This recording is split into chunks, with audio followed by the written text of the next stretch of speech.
We want to again officially welcome you to Irvine's workshop today on district formation. To start off with introductions, my name is Jen Nentwig, and I am a principal with Trapeppi Smith. We're the outreach firm helping the city of Irvine with this important process. And before I turn it over to Justin, I will also just share a note for those who might have missed it initially. We are offering translation in Chinese for anyone who might want that today. So I see some folks already with the headsets. If there's any technical issues, feel free to let us know. But those are available, and we'll have simultaneous interpretation throughout. And during the question and answer period, we'll have the opportunity to be translating questions and answers as we go too. So. Back over to introductions, we also have Dr. Justin Levitt here today from National Demographics Corporation. Anything you'd like to share as an additional introduction? I would just like to thank everyone for coming today. As you can see, we have some big maps around the room. Please do feel free to look at the maps. We have lots of street level and park level detail on them. Thank you. And then also from Trapeppi Smith, we do have Madeline Pettit here today, helping us with different points in the workshop where we'll have some Q&A, and we have our videographer Nolan here as well. So thank you again, everyone, for being part of our workshop. Before we dig into discussing the maps themselves, we like to cover the goals of the workshop, so you can have that in mind as we go forward. First is that everyone here today can learn from the experts. And for us here today, that's primarily Justin from National Demographics to let us know a little bit more about the process and all that goes into it. The next important goal for today is for the experts to listen to you. We know that this is a complex process, but it is really important as part of that process that the community members share your feedback on your neighborhoods, your communities, because you are the experts in the neighborhoods and communities of Irvine. Next, the goal is to go over the draft maps. So as we mentioned, the focus maps are here. They're also in the presentation, so we'll be sharing information with you about those focus maps and all the draft maps that have been received to date. And then our last primary goal is that you leave this workshop empowered to give effective feedback, whether that is by sharing your feedback during the workshop or afterwards. You can share your feedback via email through the website and through other forums that will be coming up as well. And then to take a step even farther back, we want to make sure that we keep in mind why you should care about the process. So as we all know, democracy just works better when people are engaged. And you're here today at this workshop. That's a great example of community members being involved in the city's in the city's decision making, like for this important issue. And then as we mentioned on the previous slide, you are the experts in your community. So you have valuable input that can factor into this process, and we appreciate that you're here. And then lastly, the districts that would be determined by this process will be in place until the next census. So for cities like Irvine, once the next census data comes out, then your redistricting process would be initiated then, and these district lines would be in place up until then. And here's just a brief outline of our schedule here today. So we are starting at 2 o'clock, and then we'll get into the process, rules, and goals for districting. We'll go over the focus maps, both in the presentation and visually on the walls and easels. We'll open it up for questions and answers and to gather your feedback, and then we'll just wrap it up by going over the next steps in the process. So with that, I will turn it over to Justin to get into some of the background. Thank you for that introduction, Jen. Now, I'm going to start this presentation by kind of taking a step backwards a little bit, explain what we're doing here as part of today and where does today fit into the larger districting process, and particularly for the city of Irvine, the process by which you, the voters, will have an opportunity to decide whether Irvine adopts district elections in the first place or not. After this, I'm going to get into our criteria and discuss the rules for redistricting. Think of them as the rules we can use to evaluate the map. That's what I'm going to be emphasizing, how we can look at the maps and see whether or not they fulfill our goals. Then we're going to look at each of the maps, and I'm going to talk about the process of how the council narrowed it down and what are the likely next steps what's going to happen after today's meeting. And then afterwards, we're going to open it up, first for a Q&A, then for a broader discussion. Just to let you know, any feedback you leave for us today, we'll get back to the council. We're going to write down here on the message board all of the comments you give us verbally. But in addition, you'll see we have Post-it notes on the table. We're going to talk about putting Post-it notes on the maps later to indicate which ones you like and what about those maps you like or dislike. So I want to start by talking about what the city of Irvine is doing in the first place. Because we've been hearing a lot about how we're going to district elections, But the truth is that the decision of whether to go to district elections will be up to you, the voters, in the March 2024 presidential primary. Because what the council is doing is proposing to modify the city charter, to expand the council from 5 members to 7, and make 6 of those 7 positions district elections. So instead of electing a member citywide, instead of members living anywhere within the city, members will have to live within a specific area, and only the voters who live within that area would get to elect that member. Now I'll say this is very common. Irvine is currently the largest city in the state that does not use district elections to elect its members of council. And this is in part why the council is deciding to put this on the ballot for you to decide. So if this gets approved, starting in November, we would have our first election for district council members. I'm going to talk a little bit more about how that would roll out later. But Jen was right when she said that these districts would continue to be used until 2030. Basically, through the 2030 election, we'll be using whatever lines we put in place as part of this process. Afterwards, when we take the 2030 census, we will get new population numbers for the city of Irvine, and then we'll redraw the lines. So on one hand, I want you to think of this. We're getting in on the ground level. We have no predisposed idea of what those lines will look like. In 2031, people will be comparing whatever map we're looking at to these existing districts that we're drawing. But on the other hand, I want to keep in mind that these lines are not forever. So whatever the process goes, there'll be another opportunity in just 8 years to re-look at the map, make changes. There may even be new state laws and federal laws governing the districting or redistricting process. And right now we're in a really good position within the process to kind of get involved and give meaningful feedback.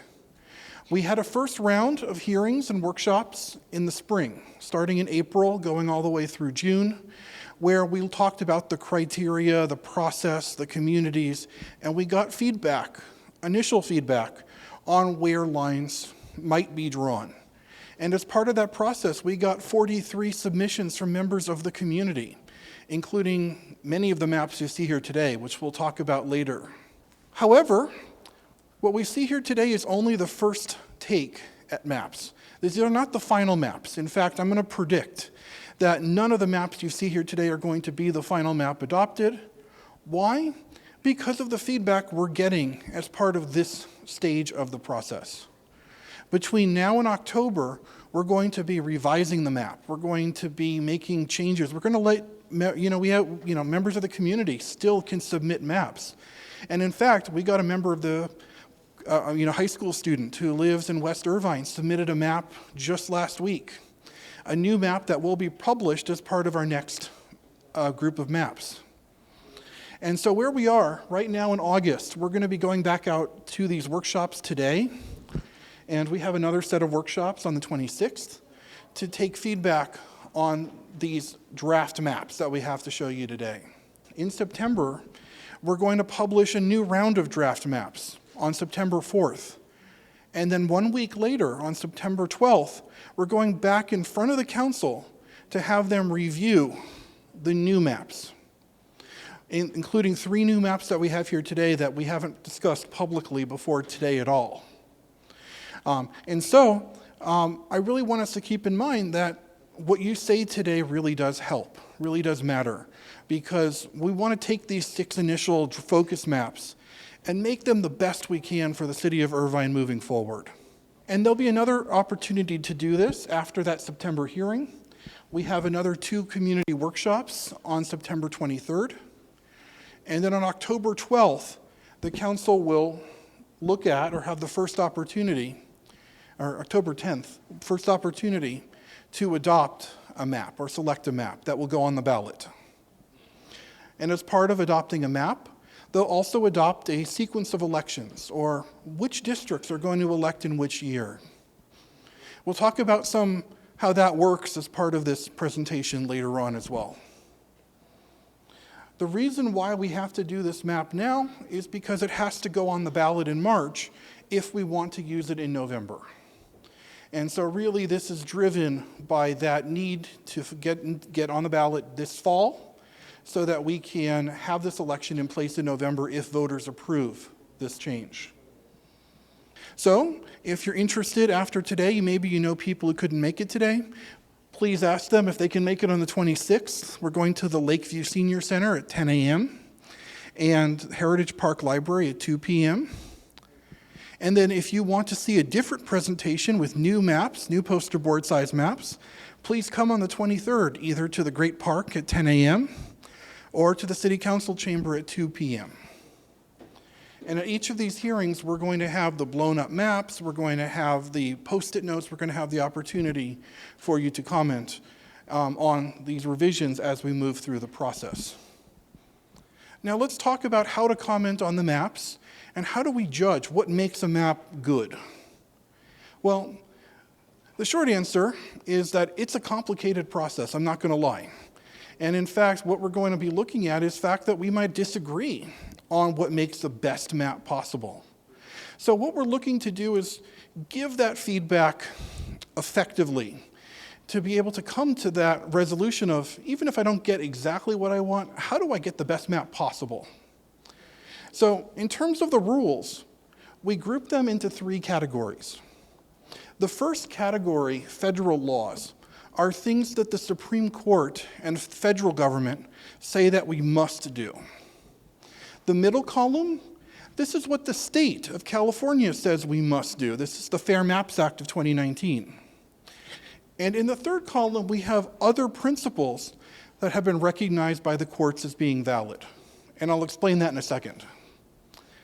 Going back to federal laws, the first and foremost principle the Supreme Court uses when looking at districting is population equality. Are the districts more or less balanced? Do they have the same number of total residents? And this is a number that includes everyone. It includes children, includes little baby over there.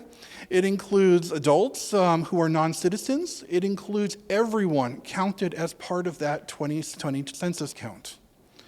And so this is what we have to equalize between districts.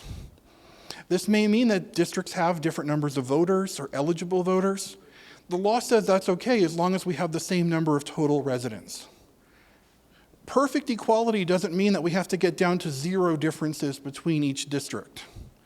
For every other thing on this list, we can have some, what we call deviation or difference from perfect equality. But the limit is that the total difference you can have, the total deviation we're looking for, is under 10%. That is, the difference in population between the largest district and smallest district by population can only be 10% of a total district population. In our case, each district has about 51,000 residents, and so we're looking at about 5,000 person difference at most between the largest and smallest districts. Second federal requirement is the Voting Rights Act. And this is the Voting Rights Act of 1965, Section 2. This law requires that we look at protected class communities, groups that have historically faced discrimination or barriers to registration and voting, and ensure that their rights are protected. Now, the Supreme Court has also said you can't just use race to make this determination. Simply looking at a racial number with no other context or drawing a line around a community simply because of race, that's illegal.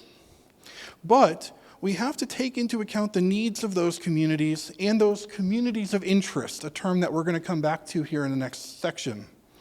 when we draw boundaries for a city. And so, for example, we have a map. One of our maps here, map 144, has 2 majority Asian American districts by citizen voting age population, eligible voters. Does that make it the best map? Maybe, maybe not. I can't answer that question. Because what it comes down to is, what do you think? Does that map represent communities well? Or does a map like 136 or our new maps 147 and 148 that have 3 districts that are each about 44, 45% Asian American, do they do a better job of capturing what we're looking for with protecting those communities? And that's really the question we'll be posing to you today and throughout a lot of the process. We have to comply with it. We have to understand what our federal requirements are. We may even have to show a map like 144, even if we don't like it. But we do want to make sure that whatever we end up with does the best job of implementing or achieving the goals of Section 2 of the Voting Rights Act. And that really brings us right into the middle column. What else do we use? How do we balance it? How do we tell if it is a good line or not? Well, California helps us by providing a list of rank-ordered criteria. First, on that list of criteria, contiguity. That's a fancy way of saying that the district has to have one outside boundary. That is, you can't have a little bit of the district up in Orchard Hills and another little bit of the district down in Quail Hill, and they're not connected by anything, not even a street, and call that a legal district. You have to have one outside boundary. All of our maps here today meet that requirement. Second, undivided neighborhoods and communities of interest, and this is the heart of our discussion. The law says that areas with similar socioeconomic or demographic needs should be kept together for the purpose of their effective and fair representation. And so what this means is that we have to understand where are the neighborhoods and communities that make up a district, and where do they connect to each other? Some of you might remember the Lego analogies I used in the first hearings. And we can see how people combined neighborhoods together to get different sorts of communities. This is where we often see a lot of disagreement, but also a lot of overlap. Maybe people agree that this is a community, but we're not sure what other communities to join that neighborhood with. In our morning conversation, we had this with Woodbridge. Our audience there agreed Woodbridge should stay together, but they disagreed at which neighborhoods it should be linked to. And that's perfectly fine. That's why we have many different options, so that we can see, well, if you combine Woodbridge with Oak Creek and El Camino, you end up with a specific, other districts will fall into a specific pattern. If you combine Woodbridge with West Park, then you get a very different map. And that's because of where the community is and how it fits into its neighbors. And so this is something where we have to go down into the details, but also keep an eye on the whole. And I know that sounds like I'm contradicting myself, but this is the heart of the process. We get into the weeds. We start looking at those small boundary lines between districts and say, oh, couldn't we move it a mile up or half mile up the road? What's going to be the impact of doing that on all of its neighboring districts? Because remember, we still have to stay within that equal population boundary. And so when we turn it over for questions, and one of the things to think about as you look at the maps, as you think about writing comments, is specifically, what do you like and what do you not like about the maps? And when I say specifically, I mean getting into the weeds, like maybe you don't really pay much attention to what's going on here, but you're really like, does this line make sense? It doesn't, or maybe it does, maybe it doesn't. I'm not telling you to feel one way or another, but where do you like it? Where do you not like it? The more detail we get on that, the easier it is for us, for the council, for your community, to understand where those points of friction are. Someone may have drawn one of these maps with a real focus on the north of the city. Orchard Hills and Portola, they had a clear idea of where they wanted to draw the lines. But when it came to UCI and the south, they just kind of followed random lines to get an equal population map. So maybe when they look at somebody else's map that does a much cleaner job in a different part of the city, they say, we can put those two maps together, and those two maps together will make a better map overall. I think a lot of maps that I see ultimately reflect not one concept, but 2 or 3 concepts being merged together to the extent that we can. Because people know their community really well, drew a line around a particular community, and were more or less neutral on other parts of the city. So when we go through this, we'll talk a little bit more about that later on, but think specifics. Think about zooming in to those little details when you're making your comments. And that really ties in with our third. Can you explain the racial gerrymandering again? And also about the political preference for each district, are you going to count the number of Democrats, Okay, Republicans? so just to clarify on racial gerrymandering, that was the first question. I have not gotten to partisanship yet. I'll get there in a second. Race cannot be the only factor or the predominant main factor in the creation of a district. It can be one of many factors that we consider when deciding where the line should be. But if the only reason that you like a particular line or dislike a particular line is because of race or ethnicity, then the Supreme Court has held that that's not a valid reason under the Voting Rights Act for justifying that line. So that, for example, what this means is that on one hand, if you don't like 144, we don't have to adopt it, even though it has 2 majority Asian districts by citizen voting age population and no other maps do. If that map does a bad job with our communities of interest, with other factors that we're talking about on this list, that means that that's not a map you have to choose. Conversely, if the only thing you liked about it, that map, was that it had 2 majority Asian districts, that's not a reason to choose it either.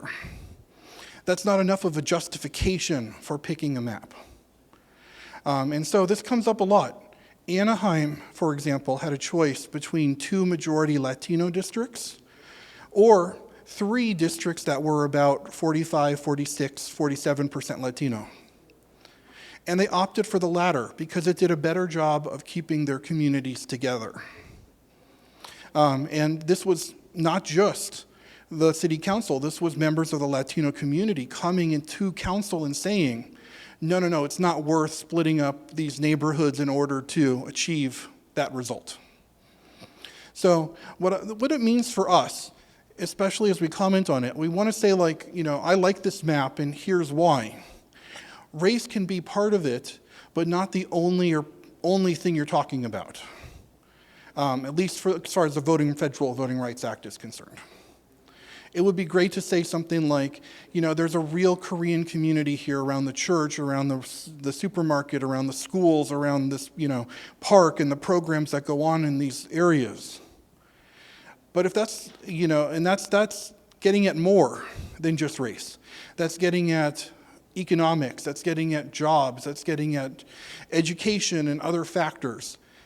That's what makes a district, as it says here, community. Does that answer that question? And I'm going to get to the partisanship one in a second. To go back, easily identifiable boundaries, perhaps one is just the principle that it should be easy for voters to identify which district they live in. So to the extent that we can use major roads like freeways or widely recognized boundaries, planning areas, canals or riverways that cut neighborhoods into sections. Rather than cutting through a smaller community, we should try to do that if possible. Some people have pointed out on some of these maps that there are neighborhoods that are looks like the line jogs through the neighborhood. And that might be a reason to avoid that particular map or say that that map does not do as good of a job under the Fair Maps Act. And last on the Fair Maps Act is compactness, the 4th criteria. Now this law has a very specific definition of compactness, not bypassing one group of people to get to a more distant group of people. This is aimed at things like hooks and fingers. And for example, we saw one map that somebody submitted that started up in Portola and went all the way around to the southern end of the city, almost 1 census block wide at parts that didn't even look like it was contiguous, but it technically was, because they were trying to avoid the Great Park. They were trying to put the neighborhoods north and south of the Great Park together, but avoid the Great Park itself. That would be a violation here of compactness. It's not a regular, it has that kind of weird shape that really connects two very different groups of people by bypassing all the people in between them. And really, when we talk about compactness in particular, this is a visual one. This is one if you look at a map and you say, wow, that district looks weird. You're probably getting at the compactness of the district. Now, the Fair Maps Act also includes a prohibition on consideration of partisanship. What this means is that partisanship cannot be used as a reason for or against a particular map. From a legal and practical standpoint, our data sets don't include partisanship. You'll notice on our spreadsheets of all of our demographic data that we don't include partisanship on this spreadsheet. As far as we know, we don't pay any attention to partisanship when drawing maps or when providing analysis to the council of various maps. Now, this is similar to what we said about racial gerrymandering. The council can't use partisanship as the justification for adopting a particular map, and they can't use partisanship as a justification to eliminate a particular map. It's something that they have to be, at least publicly, blind to.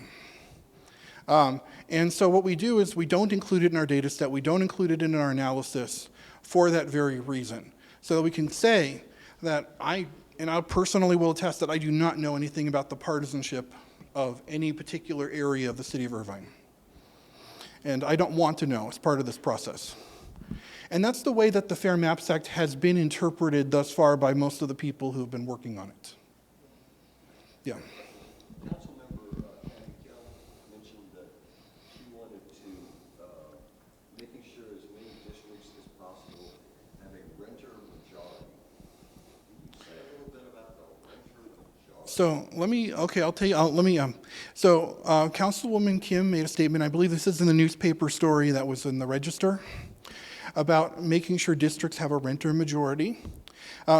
Renters, you'll see they're actually on our data set.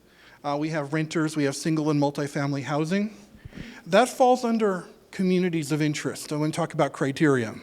The idea that people who rent have different needs or political interests than people who own, or the people that live perhaps in multifamily buildings have different wants or needs than people who live in single-family homes. Those are potential communities of interest. I say potential because I'm neutral as to whether or not they are here, but they certainly are valid. It's a valid consideration, and if someone wants to consider that, they can certainly do that. That's not a prohibited or that's not a restricted thing to consider. I believe her statement is that in some of the maps, each of the maps has a different balance in terms of these share of districts that have a majority of renters, share of districts that have a majority of homeowners. And there are some maps that have more districts that are majority renter, and there are some maps that have a larger share of districts, or maybe 3 instead of 2 districts that are majority multifamily housing. And so that's a preference that we could say, that anyone could say, that I want districts that are more, that represent the renter community more. Are there more renters in Irvine? So the question is, are there more renters than owners in Irvine?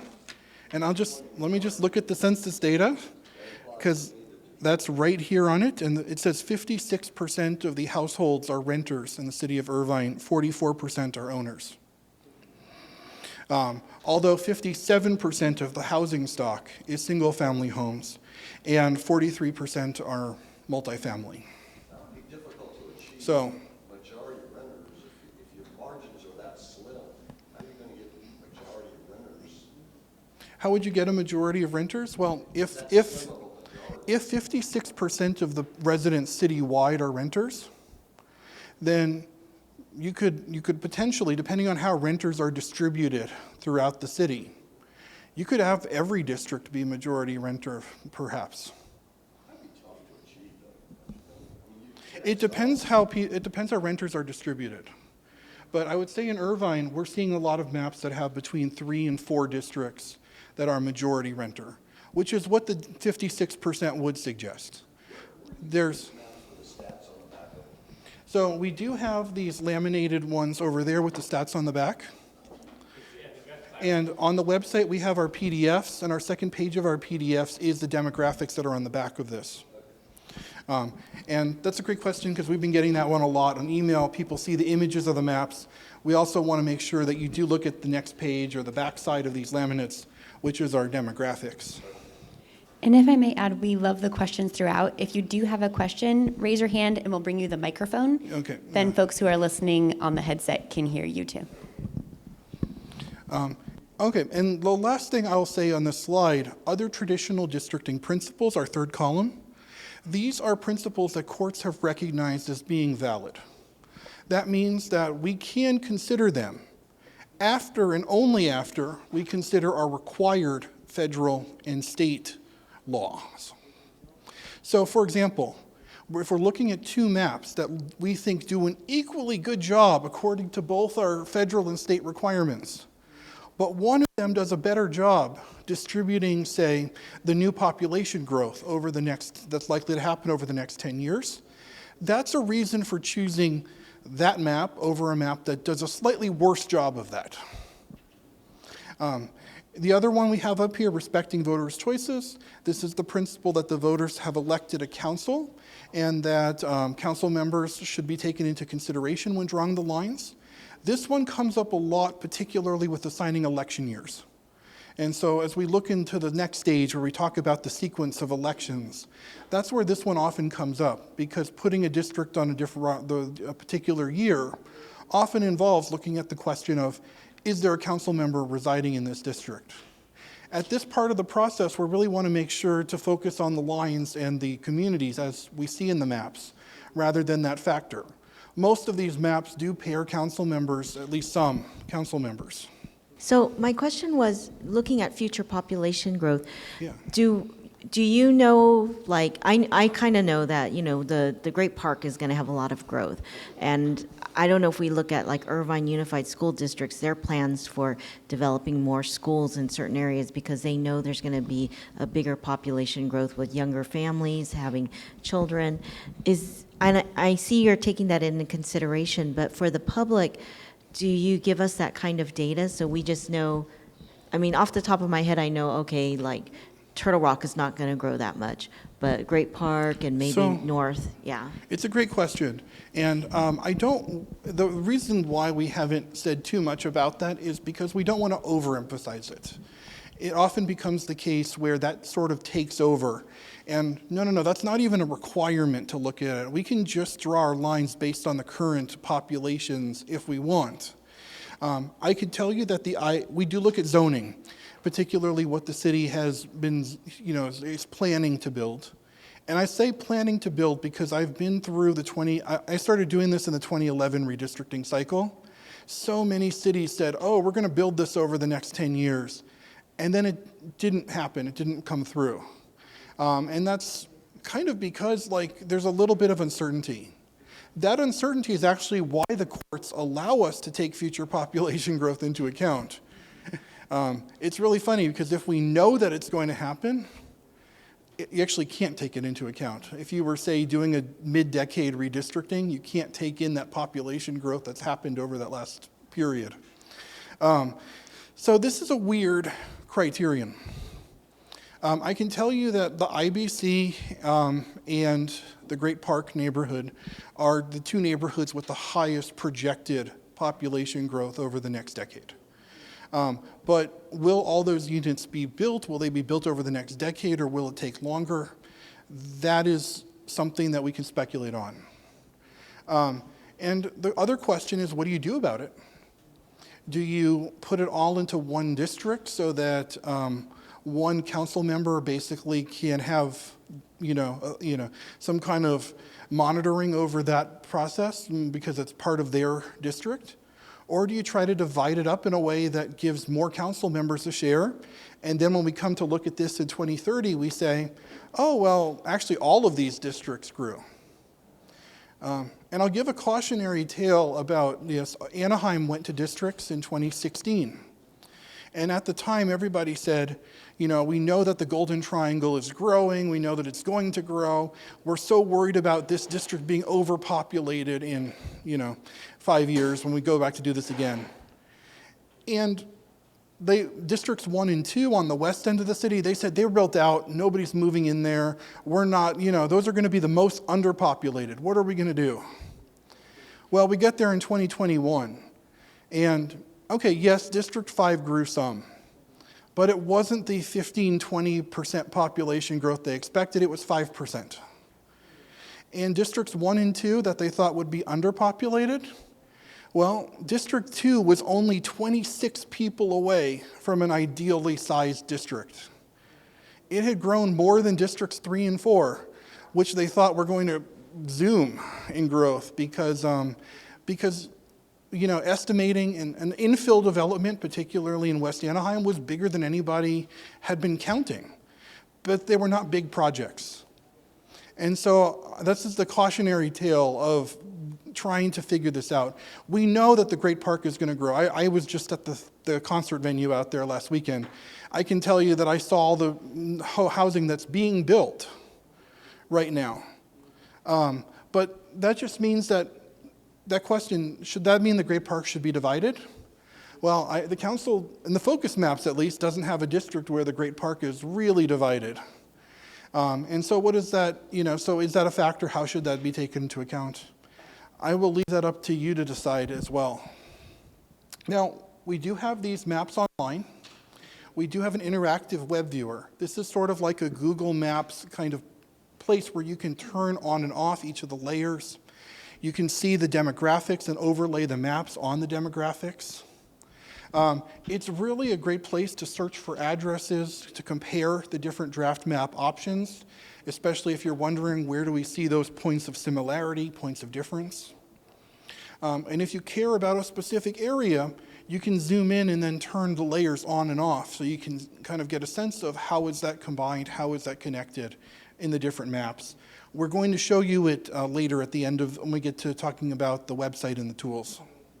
To highlight just how much this has been a public process, we received 43 submissions in this first round.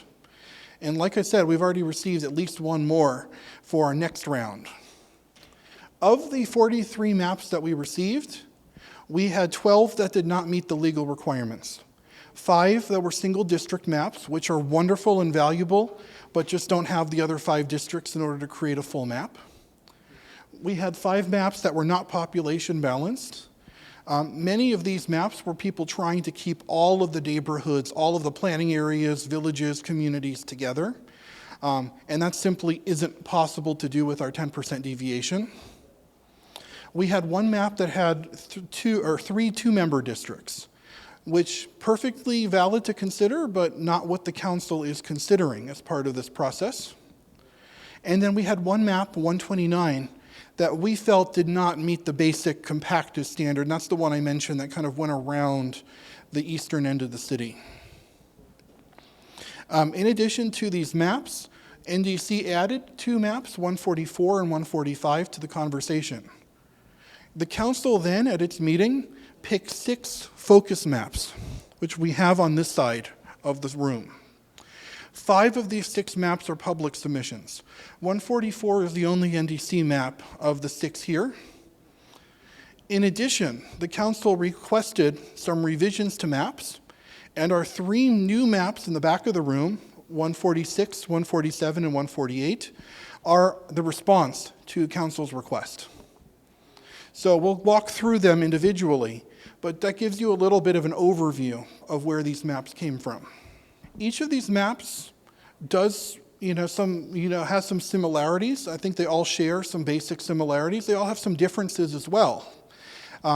And this is where, after we go walk through them, we're going to put Post-it notes. We're going to let people, we want people to speak about them. We want to get some comments about the maps.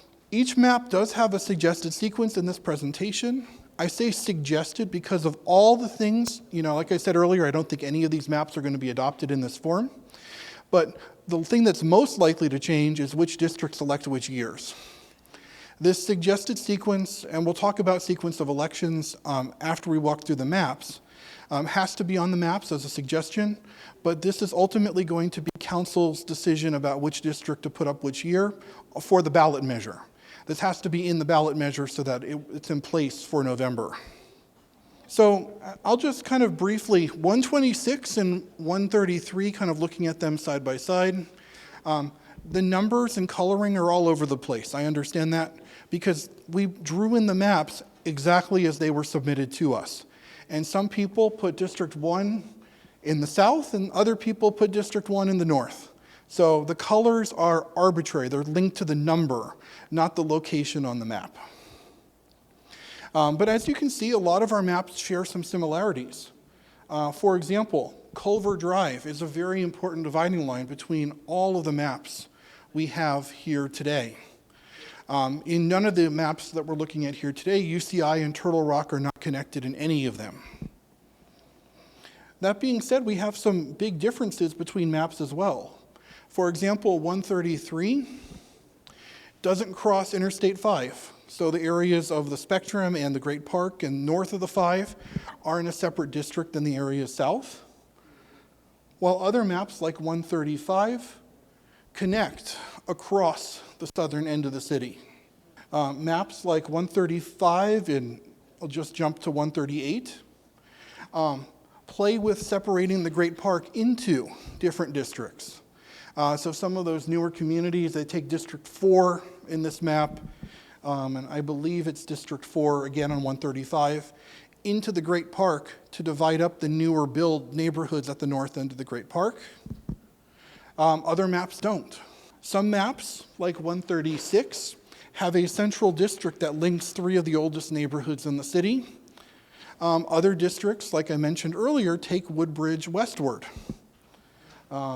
As we see in like 144, for example, it takes it west, across West Park into the IBC. What these maps really illustrate are some of the trade-offs and choices. And I invite everyone to go back and look at the maps that were not chosen as focus maps to compare some ideas that were not non-starters. For example, none of these maps divide the UCI campus. There were maps, we got about a dozen maps that divided UCI. None of them were moved on as focus maps to the council. This does provide us some insight as to what we're looking at in terms of where the council might consider and where their non-starters might be. But of course, this is also about getting your feedback as to whether or not these concepts work as well. A lot of our feedback to date has been that we should keep UCI together, use Culver Drive. If you feel differently, then this is an opportunity to speak to that question and really kind of let the council know before our next hearing. Can you run your finger on the map around UCI? I think I know where it is. This area right here is the UCI campus. Okay, it kind of dips down right there. Yeah, this area right here. This is Okay. University Town Center. Okay. So that's the UCI planning area. The campus is actually larger than the planning area now that they've moved, but they've mostly moved up this way toward the west. In addition, we were asked to provide additional maps, and we came up with 3 additional maps. Map 146 combines the northern 2 districts from map 109, a map that was not adopted, with the southern districts for map 144. So it looks a lot like 144 in the south, but it takes those northern 2 areas from the north of 109 and puts them into this map. 147 and 148 both start with 136, which is one of our focus maps. And we were asked to basically see if we could get some more communities together according to our planning areas, according to our villages. And so one thing that we could do was put all of West Park 2 into District 1. West Park 2 is divided in the 136. We unify it into District 1 in both 147 and 148. Where 147 and 148 differ is in the south. So 148 keeps Rancho San Joaquin together, it keeps the IBC together, while 147 divides both communities. It divides Rancho San Joaquin in order to create the bridge up to the West Park neighborhoods. The reason for both options is because we went to print. We had to go to print with all of our big poster boards. And so we decided to show both options to show that we could have minor differences, but those minor differences could be the world, depending on which map works the best. The problem is you can't have all of the IBC and all of Rancho San Joaquin in one district and still have a population balanced district. We have a question. Do you want to get the microphone? I'm looking and it looks like one, is that inclusive of all Tustin Unified, or does Tustin Unified cross into any other, like into two? So it's a 'Cause I great can't- question. Does Tustin Unified cross into any other districts? It's technically a yes, but it's not two. All of the population as of right now in Tustin Unified is in District 1. However, Tustin Unified comes into the IBC. It's an unpopulated, it's a business park right now, but there is a little tiny bit that's technically in District 6, and there's no people in it. There's no people in Tustin Unified from the IBC. All of the major thing we think of is, Irvine Ranch, and that's all in District 1. But if I didn't say that, if I said yes, somebody's going to call me out on that, and but it doesn't go into 2 or 4. No. Oh, we have a question. I believe Tustin Unified goes down into, it's farther south. It's near District 4, but it's up to the north a little bit. I know, Yeah. I live near Harvard and Irvine Center Drive, and Yeah. Tustin Unified comes down, the city of Tustin Yeah. but that's Irvine. That's Irvine City Schools in there, I think. Yeah. It's So not school Tustin, it's district Irvine. lines are not a perfect match for city Yeah, lines yeah. by any stretch, especially in places Yeah, they that were overlap. developed. Irvine more schools recently. go into Tustin, and Tustin Yeah. schools come into Irvine. And Yeah. we actually do, on the interactive web viewer, have this, and we'll look it up in a second.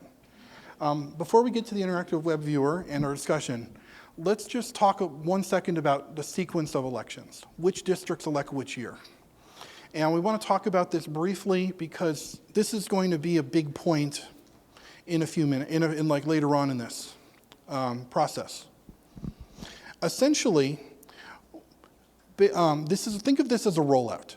We don't switch to a larger council overnight.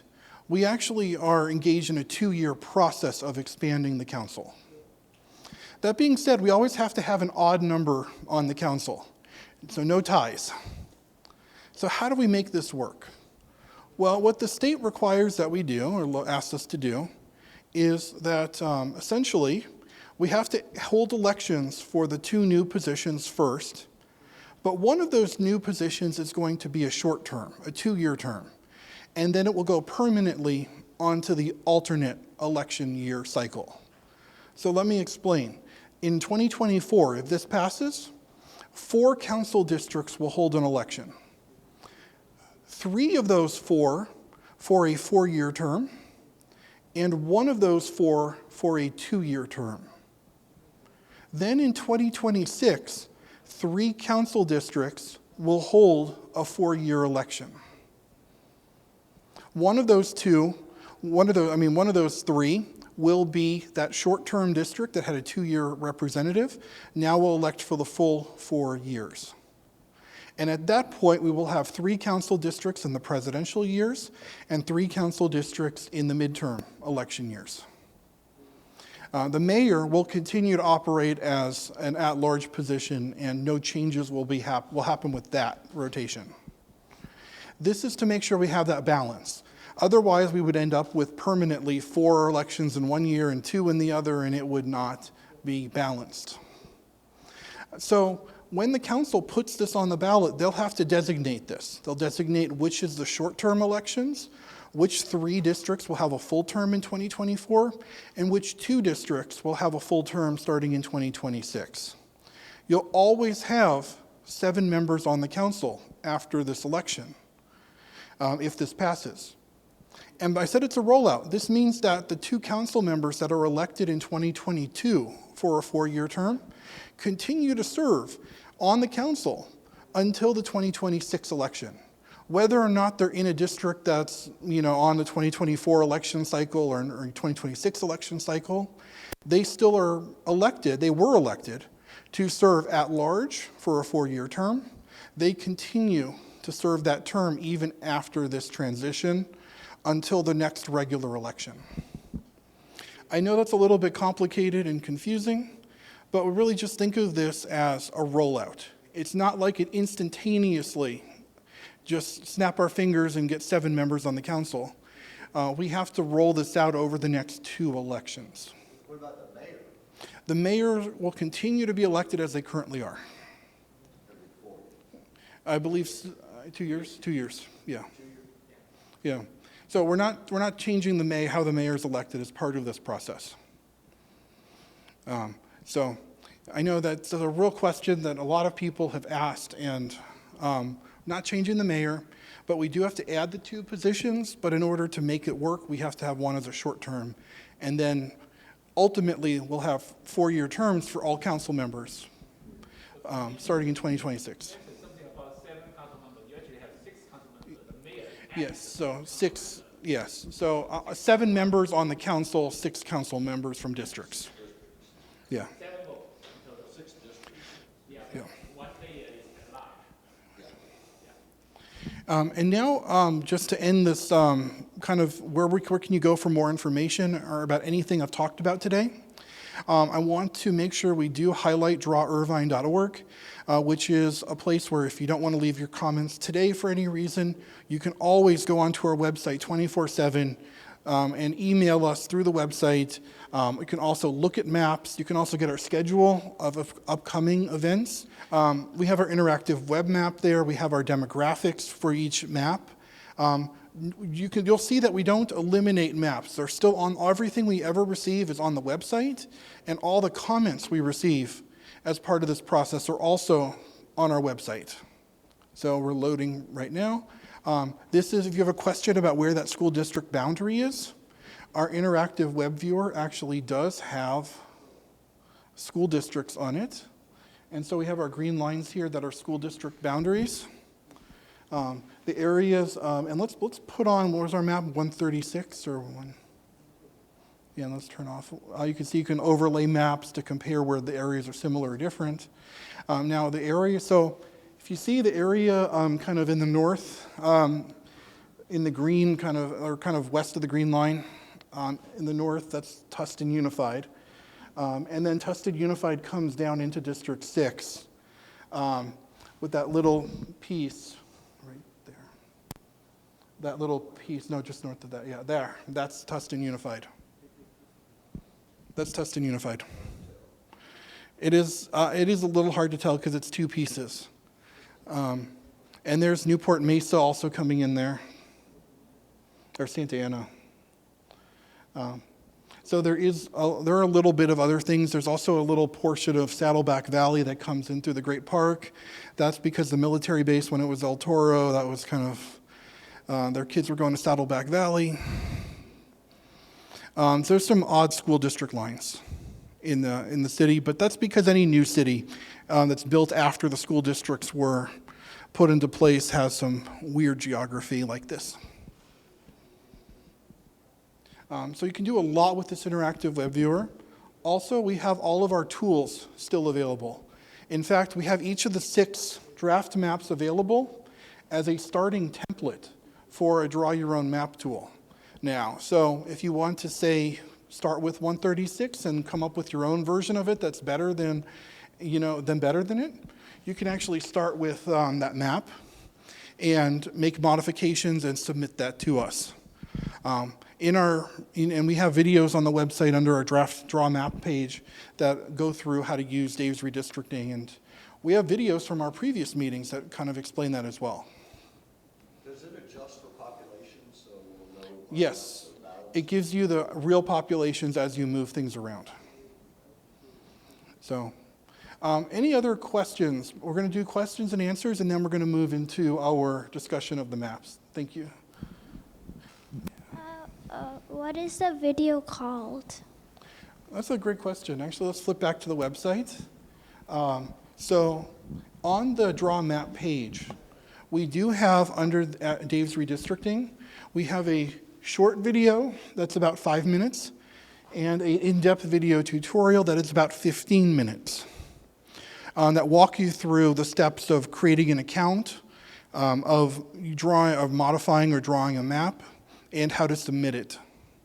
We also have in our video from our recorded video from the virtual hearing in the first round, where I walk through this with the City of Irvine specifically in that video that's on the schedule page for our virtual presentation, which was, there we go, in the Community Forum 5, the Zoom presentation.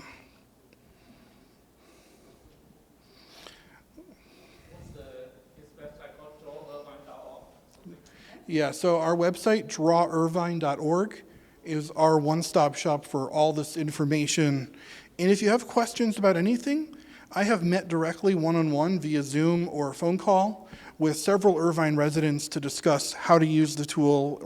They ran into problems with some aspect of it, and I'm happy to reach out to you if you contact us at districting@cityofirvine.org.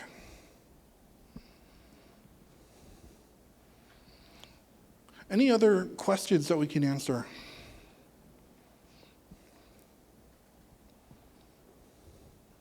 Oh, okay. Well, keep thinking. Yes, of course. Where do you find this link? Where's the link? Where do you find this map or this link? So the best place to go, drawirvine.org. It's a website that the city has put together specifically for the districting process. And it's got all of our schedules, our maps, our tools, and you can explore the page at your own convenience. And whenever you have a question, districting@cityofirvine.org, just send us an email and we'll get back to you. Generally within about 24 to 48 hours. Maybe not if you email us like midnight on Friday. It may take us till Monday to get it back to you, but. Any other questions? All right, do you want to turn over to discussion then? So I know what we're going to do is open it up for discussion. We want to put some stuff on the whiteboard. And of course, if you would prefer to write your comments, we encourage you to do so on the Post-it notes we have there. What you can do with the Post-it notes is go to the map that you want to put your note on and put it right on the area that you're concerned about, that you like, that you dislike, that you want us to focus on more, that you think did a great job of capturing communities or a terrible job of capturing communities. And that way we can really visually get to see where the map did right and where the map needs work. You can leave one or more. We gave you as many as you need for those Post-it notes. In addition, you can also email us at districting@cityofirvine.org. But if you want to speak about it, and you want to talk more generally about communities or neighborhoods or what works or what doesn't work in the map, we're also open to that as well. I'll just add, so we will open it up for the Post-it note, putting up after the presentation. And right now, if there's feedback, we'll go ahead and put it on the whiteboard. We'd love to hear your thoughts.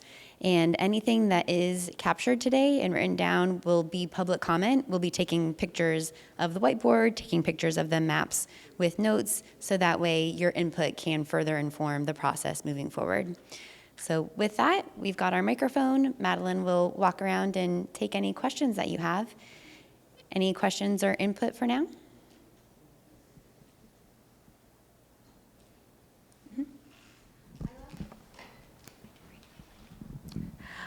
I like that some of the maps took into consideration the natural borders of the freeway. So I think I'm looking at 136, I think uses a 5 to cross through. I also like when I think a few of the maps try to keep Tustin unified together. I think that's good.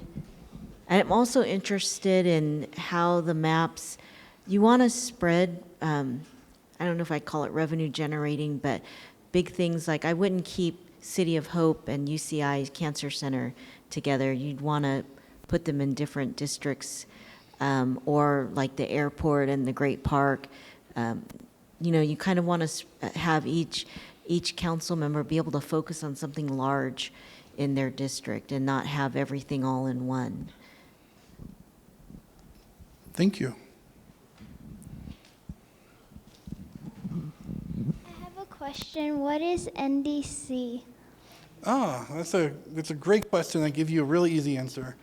It's very NDC interesting. stands for National Demographics Corporation. Oh, also, I'm just a teenager.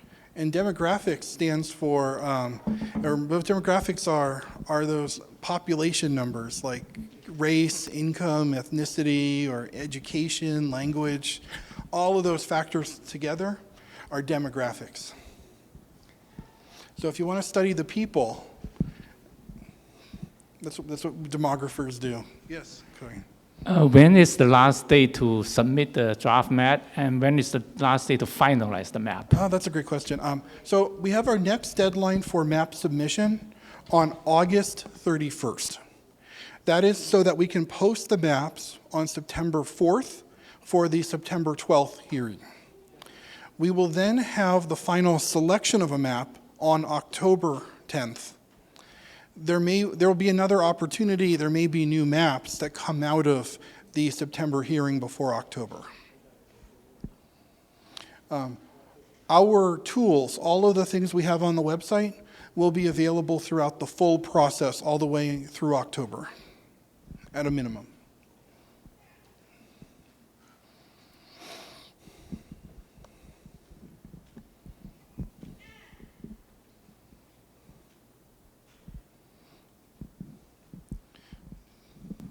When will the map be decided? This year or next year, November? So the map will be decided this year, hopefully in October 10th. That's what our goal is, because we need to put it on the ballot in March.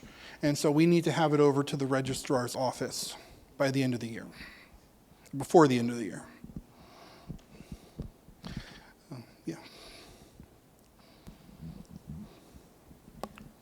Not that this is a requirement of the mapping process, but I don't know if you're including anything like areas that have really high free and reduced lunch students, as well as areas that have more affordable housing or Section 8 would be interesting. I know when I looked at the data, UCI, of course, has a higher rate of poverty, just because of I'm sure, the student population. But it'd be interesting. I live 2 blocks away from here, and so I know we have more Section 8 housing. I know our elementary schools have higher free and reduced lunch. So I'd just be interested if that's in other areas too. Great, thank you.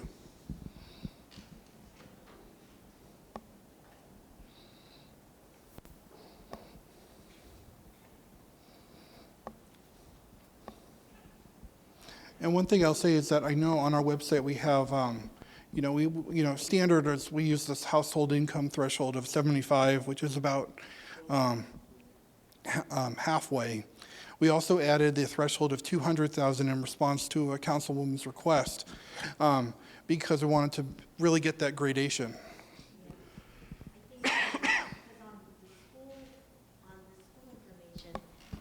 I think if there's an area that includes higher free and reduced lunch, it might qualify for more federal funds, for the school district. So that would be interesting.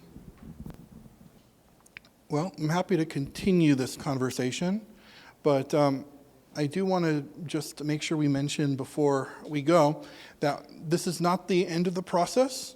We do have 2 upcoming workshops in August, later this month.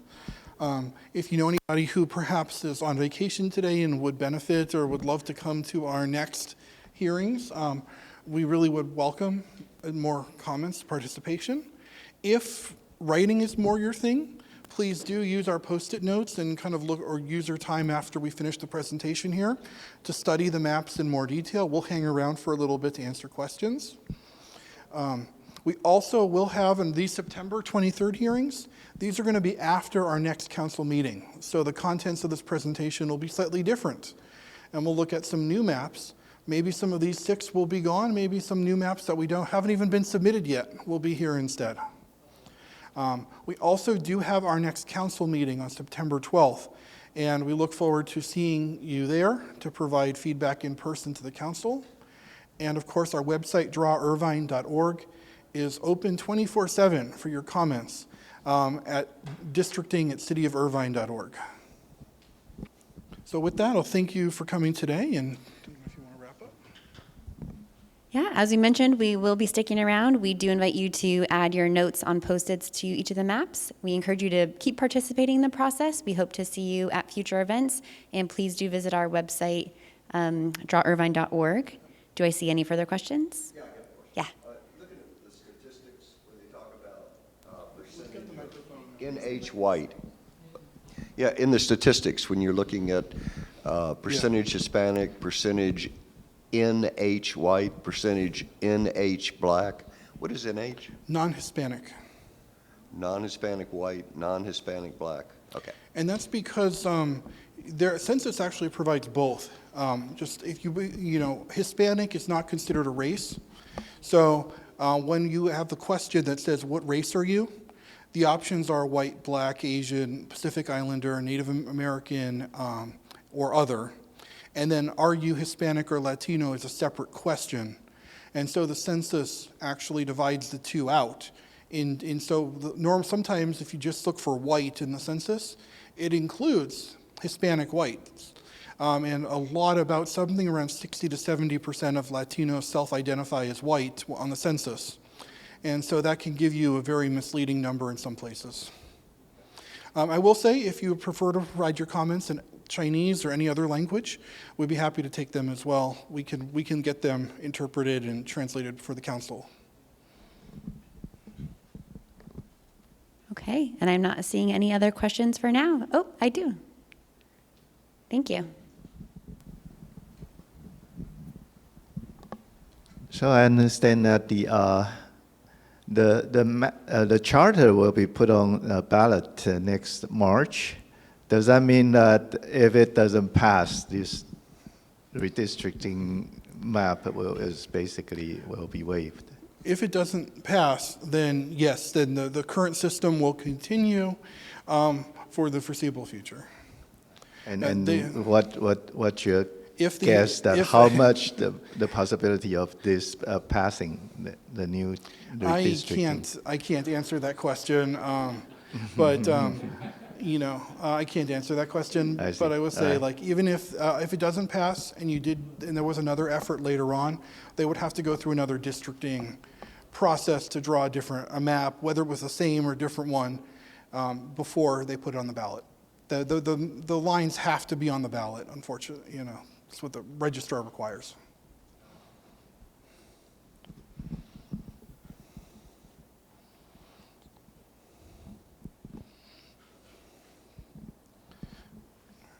Well, we've got some great discussion, and I hope that some of you will take us up on putting the notes or other feedback for the council.